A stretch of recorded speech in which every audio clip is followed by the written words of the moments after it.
Now अब हम यहाँ पे डिस्कस करेंगे एग्जांपल नंबर 17 और ये है इंटीग्रेटिंग बाय पार्ट्स। और यहाँ पे हम क्या करते हैं, हम यहाँ पे प्रेफरेंस देते हैं, हम यहाँ पे लगाते हैं ILATE। सो आई का मतलब है इनवर्स फंक्शन और एल का है लॉगरिथम, ए है अलजेब्रिक, टी है trigonometric and E is exponential function. So और ये हमने यहाँ पे लिखा है I refers inverse function, L है लॉगरिथम फंक्शन, ए है अलजेब्रिक, टी है trigonometric function and E is exponential function. तो यहाँ पे हम इंटीग्रेटिंग बाय पार्ट्स लगाते हैं और हम यहाँ पे प्रेफरेंस देते हैं।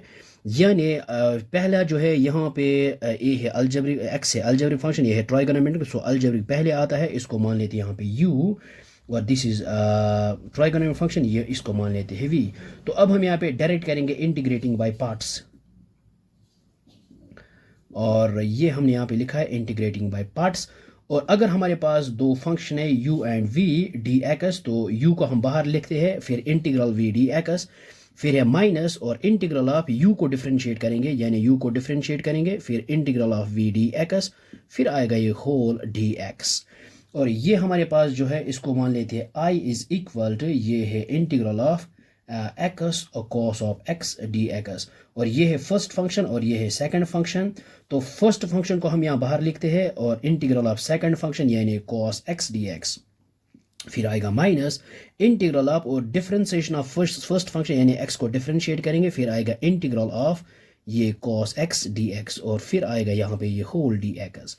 सो ये आएगा हमारे पास i is equal x as it is और differentiation of integration of cos x.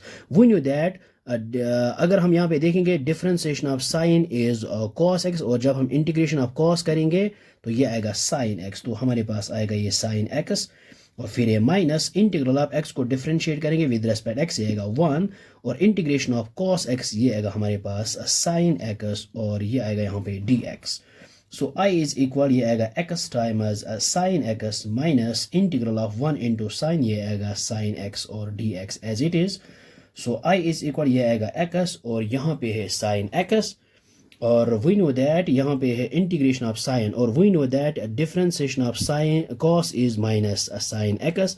और अगर हम यहाँ पे इंटीग्रेशन ऑफ साइन करेंगे तो ये माइनस इसको देंगे, ये आएगा माइनस कॉस एक्स, लेकिन प्लस आता है, c इज आर्बिट्ररी कांस्टेंट है। सो ये आएगा यहाँ पे माइनस कॉस ऑफ एक्स और प्लस आएगा यहाँ पे c। सो हमारे पास आएगा इसका final result i is equal to x sine x और माइनस इंटू माइनस ये आएगा प्लस, और ये है cos x plus c। So this is the required integral of the given function. So hope that आपको ये समझ में आया होगा, ये बहुत ही आसान है। So thanks for watching this video.